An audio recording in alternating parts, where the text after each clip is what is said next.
in the 5 minutes version, I just kind of skipped the whole relationship between Lee and Yuya after meeting. So like I would just wanted to fill that gap. I felt like now that I have these filmmaking skills that I've developed in this 2 years, I could expand the story and put like soul to the character more.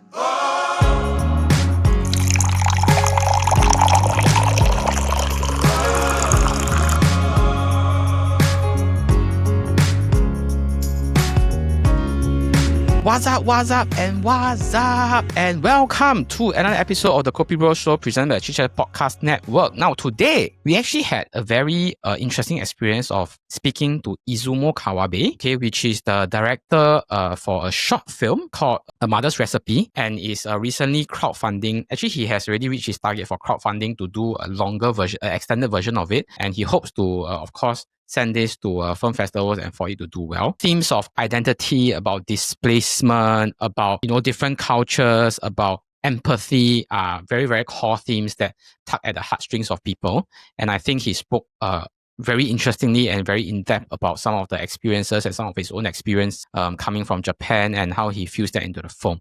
Okay, so without further ado, before we get into our episode, a word from our sponsors. We would like to take a quick break to thank our friends at HDBK Official for sponsoring this episode of the Chit Chatter podcast. If you've ever run a small business or tried selling online, you'll know how tough it can be. High platform fees, hidden charges, and algorithms that bury your listings. That's exactly what HDBK Official is changing. HDBK Official is a community marketplace made for local brands and creators here in Singapore. Instead of taking huge commissions, their fees are only 2 to 5% with no hidden fees or transaction costs. You don't even need your own website. HDBK Official helps you reach new customers, grow your brand, and actually keep more of what you earn. It's not about competing with big platforms. It's about building a fair, supportive space where local businesses can really thrive. To learn more about the platform or to list your own brand, check out hdbkofficial.com. Thanks again to HDBK Official for supporting the show and for supporting local creators. And right now, back into our episode. And welcome to another episode of the KopiBros show presented by the Chit Chatter Podcast Network. Now, today, we have a very talented Japanese filmmaker with us who grew up in Singapore and captured hearts with his short film, Mother's Recipe, a touching story about two boys from different cultures bonding through food. Now, having recently completed an extended version of the award-winning short after an incredibly successful crowdfunding campaign, Izumo continues to explore themes of identity, memory, and a universal language of food through film. Now, to learn more about his incredible journey, please join me in welcoming Izumo Kawabe. Hello, Izumo. Hi, nice meeting you. Hi, Gio. Okay, so am I right to assume that you are actually not in Singapore at the moment? Yeah, I'm in New York currently. I'm a sophomore in New York University. What have you been doing recently? Like, have you been traveling or have you been like doing something to get a longer version of the film? Yes. So this summer break, I was going back and forth with Japan and Singapore. So I went to Singapore twice. For the first one, it was a recce, which means I went to see the location and get permission to film there and try to sort out the casting. And then after that, I went back to Japan, and then I went to Singapore again to actually shoot the film. Yes. Oh, so okay. the film that I shot this summer is actually an extended version of A Mother's Recipe, which I shot over 2 years ago, which got like awards. And then I just wanted to come back to the story to give more story and to give more character to it.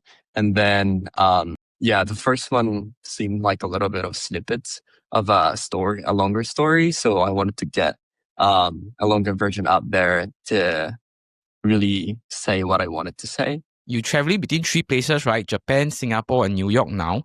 Do you feel that it's very tiring that having to juggle a study and then you have to go back to Singapore to film and then you have to go to Japan, I assume, to visit your family or some of your extended family? I think last year it was quite a lot for me. So, for example, when I came to New York at first, I was jet lagged and I got like food poisoning twice or 3 times actually from just going back and forth. But after a year, I've got used to a little bit of this lifestyle, and yeah, but I like having to move around because I get to kind of like shift around like my mind. I feel like I have like three different persona in three different places, and yeah, it's interesting. It could be because of a young age. You're one of the rare few that says that traveling a lot doesn't make you feel tired. It feels like, oh, I'm enriching my life with different personas. Because I just came back from Germany and I really feel that, oh, it takes me a few times just to adjust back to Singapore time and falling asleep. I don't know. I feel like New York, it's like completely 12 hours different from Singapore.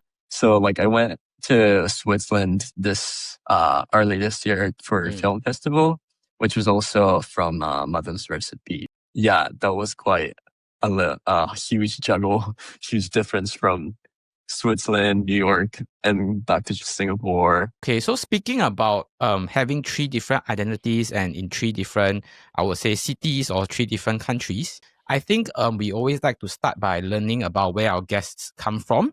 Now, the experiences that has shaped who you are today. So I would like to start from your very early experience moving from Japan to Singapore at a very young age. What was the experience like for you?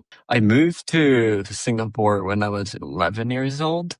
It was mainly because of my parents' jobs, and yeah, so I struggle a lot in like the language barrier that I had at international school, and the culture was not different. And then yeah, for like 2 years, I wasn't really listening to a teacher in the class and just kind of like dozing off. But yeah, after 2 years, I got to I guess like open up more to talk to more people, and like I wasn't really into learning English, but it's just like after 2 years of listening to English every day, it's just kind of like I got used to listening to it and I started to understand more stuff. I see. Yes. And then when I started filmmaking, I had more like passion to it. And then there was so many like friends coming together from that passion. And yes, I think the Mother's Recipe concept came from there. Do you think that growing up in this like completely different culture shaped the way you see yourself today, especially since it's in an international school? I think not just a different culture from Singapore, it's a totally different culture from among the students or some of your friends. Definitely.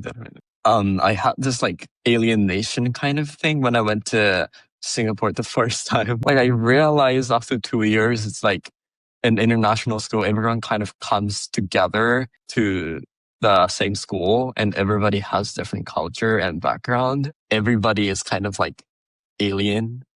And then, yeah, so when I realized that, and I just like opened up more to people and realized that I'm not like alone in this space. Yeah, in New York, there's like a lot of people coming here for their dreams, and yeah, kind of like adapting to this new environment really changed my like view to the world.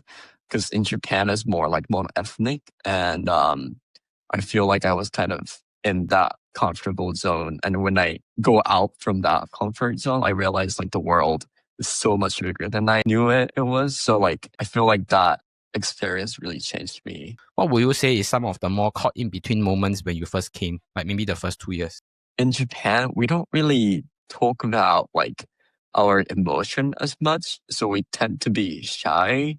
And I feel like the struggle that I had for the first 2 years was how like the class is kind of creative from students, not just like passive listening from teachers. I'm not too sure about the local school in Singapore, but in Singapore International School, that was like a huge difference from Japan, especially in math class. So I'm not really good at that. So kind of like constructing, like answering questions to a math questions, just kind of like a quiz format. Yeah, but I feel like there's a lot of similarities between Singapore and Japan. The first thing that came up to my mind was like how clean it is. And yeah, I mean, in Singapore, there's more stricter rules. because there's like a lot of people coming in, and then you kind of need that sort of rules to make it strict. But in Japan, there's just kind of like a huge, like something that kind of makes everyone do the same thing. So like even with the trash, we don't have a trash bin, but we bring our own trash back. I feel like there's a lot of similarities like that compared to Japan and Singapore. I do agree. I think I went to Japan about twice, and like Oh, you wow. say, it's very hard to find rubbish bins, and Yeah. it's also very hard to find rubbish lying around. So that's what I'm Yeah, impressed with. definitely. Because in Singapore, I feel that we are clean because our authorities make an attempt to be clean, right? There's cleaners that clean the road on a regular basis, and there's fines and everything. I would like to now move on to our next topic, which is about filmmaking. When did filmmaking first enter your life, and like when did you first like thought that, oh, this is what I want to do? Okay. So I think there's two different points. So the first point when I got introduced to the basics of filmmaking was when I was 9 in Japan. So I had this art teacher who's been teaching me from like 3 years old. And then he kind of introduced me to the stop motion. So there was like iPad with iMovie, and then we just kind of made like a drawing figures and making stop motion really simple ones. And then that's how I got introduced to the filmmaking. But when I really started was when I went to Singapore. And so I would just like go straight back from school to home and just kind of like start editing and then uploading to YouTube. Like I had a lot of time because I wasn't really paying attention to class. And then This I'm has just came out like more than once, but okay. yeah. So like that boredom kind of gave me a time and place to kind of figure out what I really like. When I started doing YouTube, like travel videos kind of thing, I noticed that I wanted to like express more about myself, and travel video has a lot of that, but at the same time I wanted to do more of a narrative. I think that also came from my background where I used to watch a lot of like animes, like Ghibli stuff. And when I actually started narrative was maybe 6, 7 years ago. When I decided that I want to pursue this as a career was when I was interning at Zalway Films, owned by Eric Koo, and he was kind of like someone that I always looked up to. And like I realized, like I've seen him directing on set, and I was just like kind of amazed by how he does it. And stepping on to like actual professional set was like mind blowing to me. And it's such a huge world that I knew before. And so I just started doing PA, which is production assistant, which you just kind of like give coffees in the morning, and then you set up table. And yeah, so that kind of stuff, like even though I'm not like doing creative stuff because I just started, like I just, the fact that I'm stepping onto the professional set kind of made me realize that I wanted to do this. And then after that, I started doing more like storyboarding and script supervising, and started making my own films too. And the span of 10 years, I had a lot of different mediums in film that I explored. Like I started a stop motion, YouTube, and like actual narrative films. And so I think there was a lot of transitions, but I never really thought about like quitting, and it's really like my passion. So what was the inspiration behind A Mother's Recipe, and why do you choose to focus it on the story of two I wouldn't say little boys, two boys? The reason why I started the production was because I wanted to apply to film school. And yes, we had a restriction of 5 minutes and core theme that I had to put out as a filmmaker applying to film school was how do I bring uniqueness to the table, and why does it have to be you that's telling that story kind of prompt? And then I thought about like what I've been through in my life, and they're in the point where I can express myself. And I realized when I moved from Japan to Singapore, I had this like mind opening experience of kind of like path opening up.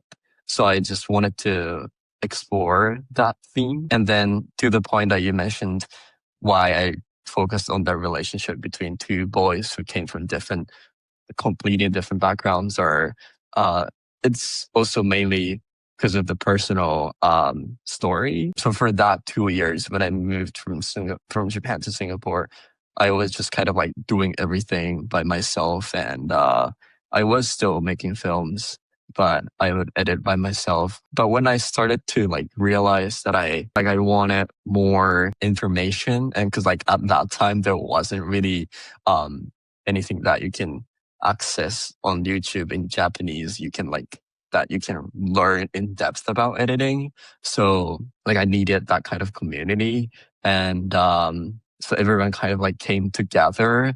So maybe there was somebody from like, if we're interested in photography and if we're interested in writing, and so I made this film club in high school. So that's how like kind of came together. And I feel like that experience of me coming together and opening up my perspective to more people was just kind of like symbolized in the relationship between them. Yeah, I think that's the reason why I focus on the two relationships, because it's about like two worlds like colliding together, which tells the message that I wanted to say, which is like how you could see the different perspective, even though you have a completely different background. But if you have that kind of empathy, that's the reason why I focus on friendship. Why focus on ramen? Because I think I really love ramen. And like my favorite food place in Singapore is a place that really fuses ramen with like bak chor mee. And it's a eatery that actually I just ate it yesterday. It's somewhere in really? Tai Seng only. Yeah. So there really is a shop in Singapore that cooks bak chor mee in ramen style. Which is why when I first saw your shots, I'm like, oh, this is like, I don't know, is this a promotion film for them? Then I realized that probably you are two different entities. Why choose ramen? Like, is it something symbolic, or do you think that ramen fully encapsulates like your experience or where you come from? First of all, like my favorite food, one of my favorite foods in Japan is shoyu ramen, like yuzu shoyu ramen. Yeah, so I know like everybody kind of likes tonkotsu in Singapore. Yes. Ramen. Yeah, yes. But I do love yuzu ramen.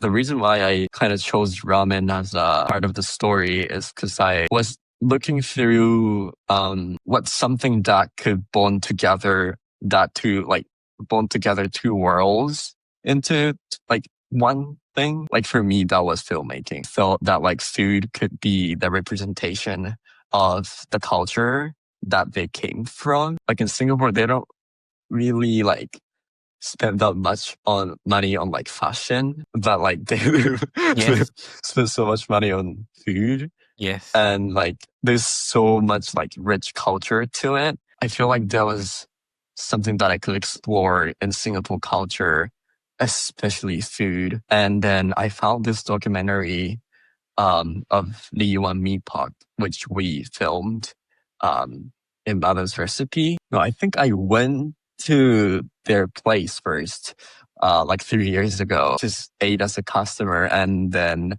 I do filmmaking. And then I was wondering whether I could film here kind of. Yeah, so I just approached to them in person. And then their recipe was kind of like a fusion of Japanese style of meat pot. And then when I ate that meat pot, I realized it's so much like similar to ramen. So they use miso style. So they use miso in meat pot. I felt like there was something in there that represents the core message that I wanted to tell. The similarities that like two worlds has, even though they have different culture, language, and whatnot. So yeah, that's the reason why I chose ramen and meat pot. So I think to give our viewers some context, if you guys watch the short film on YouTube, if I'm not wrong, the name of the store is Li Yuan, right? Li Yuan Ba Chou Mi. Yeah, Yuan. Where are they located? So that yes, So I they can literally have go there for my personal research. So they have like 4 stores. Let me pull out the location for the one that I shot this summer. 710 Clementi West Street 2. Yeah, like I just fell in love with that taste when I went there. So my next question will be about the extended version. Why do you decide to revisit this story and expand on it? It was mainly because I had a 5 minutes as a restriction for my university application, but the way I envisioned the story to be is a lot more longer. In the 5 minutes version, I just kind of skipped the whole relationship between Lee and Yuya after meeting. So like I would just wanted to fill that gap of how their friendship kind of developed in that Hooker Stole. And I feel like that the core of the story is between them. So I just really wanted to go back to that story. I felt like now that I have these filmmaking skills that I've developed in these 2 years, I could expand the story and put like soul to the character more. So I started posting Maza's recipe short version to Instagram. I got like 2 million views for one of the reel. The comment was mostly positive, and then but there was few people who said like in the film festival too that they commented that it's just kind of like it felt like a snippet of a long story, and I felt that too because it's supposed to be a longer story. When I moved to New York, I had this kind of similar experience in New York as well, where like that kind of like alienation that I had in Singapore.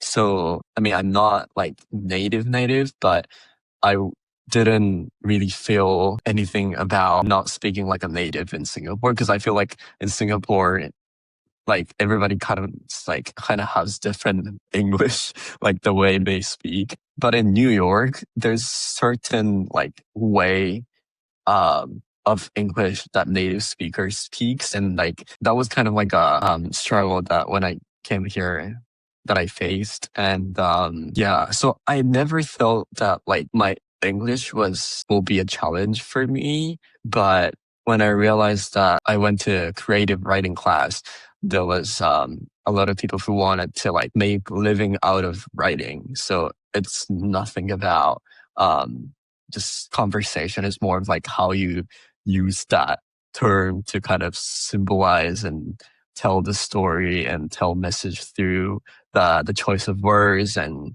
how you tell that story. So that kind of feeling of helplessness made me want to go back to like this story again and really put myself into it, because I was just kind of like feeling similar things. I think for a lot of filmmakers, especially budding filmmakers, I think the biggest issue is that it's always the raising the funds to fund the feature lah. Filmmakers might go around pitching for sponsors and to get to, or their producers will go out and find funding for them or investments for them.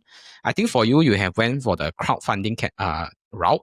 Okay, so maybe could you share more about your crowdfunding experience and, you know, how does it feel reaching your goal? Yeah, so I decided to do Kickstarter. Yeah, so I chose Kickstarter because like I have 3 different places that I always go around, and I know people from different countries, and Kickstarter was kind of the only platform that I could get from different currency.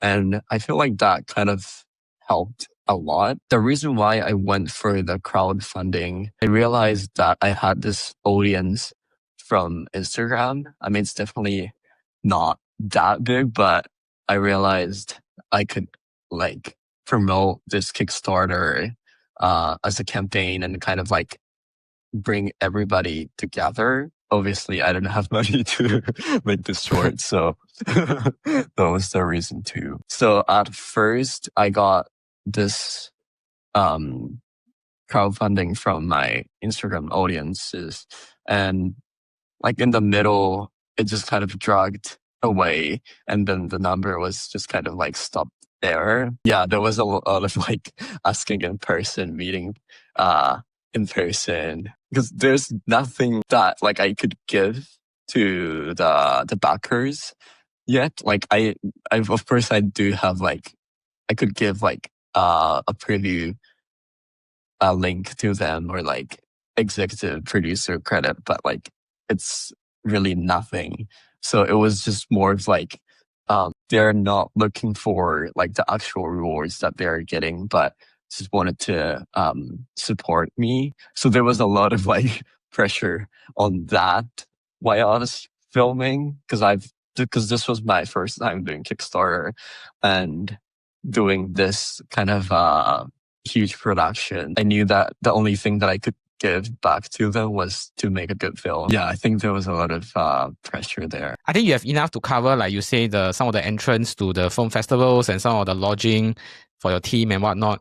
Yeah, so yeah, definitely. Yeah, I'm really excited to see the final feature and to see like how well it does on the international stage.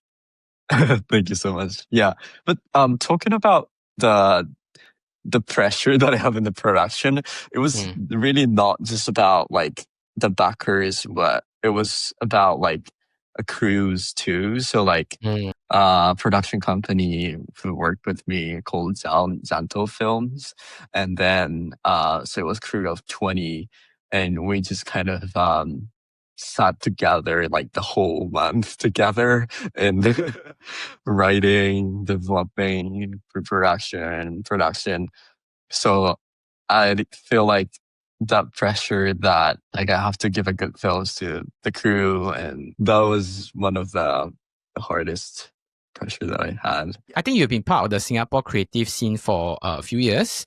How would you describe the current state of the film and arts industry here? So I'm Japanese, so I know how like culture is more in depth in Japan. And when I moved to Singapore, like that was a huge thing that I realized that the culture is still like in development. Like Singapore is really, really a new country, and I get that. And like the projector and Cineplex closing, so there's like not a lot of audience there. But at the same time, there is a lot of opportunity for Singapore. If you look at it as a Southeast Asia market, and then try to produce it to more. Korea is kind of a good example, I think, but they're not just marketing to their own country, but it's about like expanding outside as well. I did one production with Eric Koo called Orangutan, which we filmed in Indonesia. Yeah, we were just in a jungle of Indonesia. And then I feel like that kind of looking at a broader perspective is definitely something that Singapore could do to make their entertainment industry more alive. So do you think that Singapore gives sufficient support to their young and independent filmmakers? I think there is still definitely a possibility or like opportunity for them to provide more support, but at the same time, the We Can Save the World movie was really, really inspiring to me. Like them kind of producing by themselves and raising funds by themselves was really inspiring. And I know a lot of filmmakers, like alumni of New York University, who raise money by themselves. I feel like that is kind of a opportunity that like young filmmakers like me could like expand more on. Personally, on a personal basis, when I watch movies, I tend to gauge them on two things. I think one of them is commercial success, right? Do you want to be a commercially successful film like Fast and Furious, or like what's the other one? Transformers, where They earn big money at the box office, but they don't necessarily get critical acclaim, especially from the film festivals or like some of the art critics? Or do you want to go the other spectrum where like you are critically acclaimed, like Dallas Buyers Club? It doesn't make as much money as like or Wind River. That doesn't make as much money as the franchises, but they are critically acclaimed. They do very well in film festivals. So how do you think Singapore films can really balance artistic value and like commercial success? Well, yeah, I think there's a lot of like market in between there that they could definitely reach out to. Like that's where I'm aspiring to be. That kind of artsy films. Yeah. I love watching it too, but I feel like the art has to be like art is completed when it's reached to the audience. So like I feel like the main like goal that I had in mind and like a really, really long-term goal or like vision to my life is kind of more about like entertaining the audience. I love watching Fast and Furious and Transformers too. But like I feel like something that lasts within the audience is about like that it's something really personal to themselves, and like you'll feel positive when you watch Transformers, but I feel like that doesn't really last as like something that they would go back and watch for like as a personal favorite in a way. So I mean, I'm sure there's a person who watches, but like the reason why I got into filmmaking is because it really has the power to last like in your heart, like in like grab your heart and like stays there with you in between that two extreme spectrum of like two just super commercial and one is more artsy. And I feel like when it's combined, like you get to have this kind of market that there's a huge market there that definitely Singapore could also reach out to as a creator. Right now, it's more like indie and it's more arty films, but I do definitely want to do more like major films. That's where I'm looking at and aiming to reach. I realized that a lot of Singapore experiences in recent years are getting very diverse. They involve like Singaporeans living in New York and Singapore, or like I'm a Singaporean but I'm residing in Australia, this kind of thing. So do you think that is where our Singaporean storytelling is slowly moving towards? Like we are getting into a more different identity. It's not just about living in Singapore or being in Singapore per se.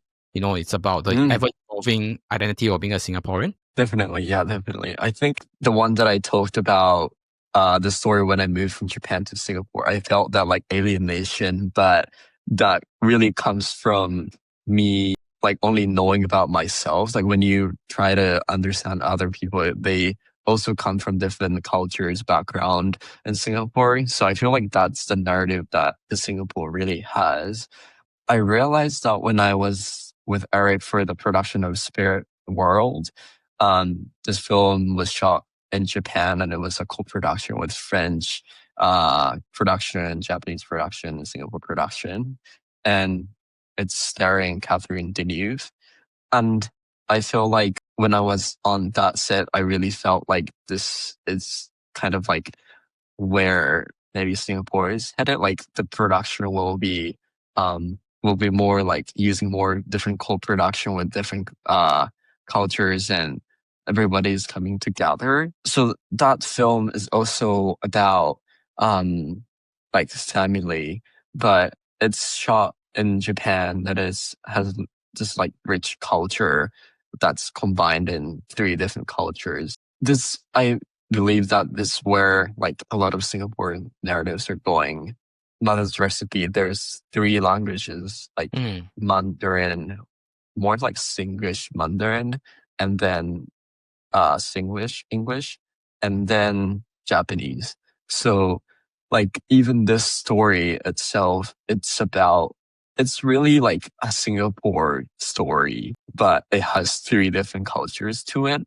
So yeah, I think that's the future that like Singapore narratives are heading towards. Before we end, I would like to just do a quick round of quick fire questions with you. Favorite Singaporean hawker dish? Hokkien mee, chicken rice, and bak teh. Wow, okay. None of them bak chor mee, I'm surprised. Favorite Japanese dish? Tuna nigiri and yuzu shoyu ramen that I mentioned. What is a movie that everyone should watch? Past Lives, Wolf Okay. Children, Shoplifters. Oh, Shoplifters, I love it. Okay, yes. Yeah, those three. What is your favorite Singlish term? Kanasai. I wasn't expecting that, but sure. No, I learned it from the production in Singapore this summer. Oh. We just kept saying it every time like something goes wrong. Yes, but you have to say it with more conviction, like kanasai lah. Okay, but anyway, Kanasai. that's our. Who do you consider to be the greatest director of all time? Hirokazu Koreeda, Martin Scorsese, Akira Kurosawa. I am not familiar with the two Japanese directors, but I would say Martin Scorsese is too much of a slow burn for me. Yeah, Hirokazu Koreeda is the director of Shoplifters. Oh, okay. Okay, I see. Yeah, like he really grasped this like documentary kind of like really true human nature in narratives, and that's Yes. really inspiring to me. And I like how he show and doesn't tell. A lot of movie likes to tell. He really just show and then, and then he let the viewers have their own thinking and then it sort of concludes. Okay, if you had to describe Mother's recipe and what it means to you in one word, what would it be? Empathy. Oh, okay. And my final question is, if today a rich man knocks on your door and say you have unlimited budget, what would your dream feature film be? Today, Mother's Recipe full-length feature film. Oh, okay. Okay, interesting. Now, we really appreciate you taking the time out today to sit down with us. But before we go, could you just share with our listeners where they can follow you on social media or where they can support A Mother's Recipe? So Instagram is the most updated platform where you can find recent updates on Mother's Recipe, and I'm trying to reach 10K followers. So please follow to Instagram. And then if you want to see the full film, a short version you could see on YouTube, and then the extended version will be uploaded here soon, I hope, after film festival run. So please subscribe to that YouTube as well. You'll see like the whole history of me for this 10 years. And then another will be my portfolio. There's going to be a lot of professional work that I've done. So it's going to be Instagram that you could follow me and update on the recent Mother's Recipe update. Okay, so Izumo, thank you so much for joining us and sharing your story. It's really inspiring to see how your experience growing up within Japan and Singapore have shaped your creative voice. We're excited to see your next chapter and, of course, a longer version of A Mother's Recipe, and hopefully your first feature film soon. Wishing you all the best ahead. Thank you so much.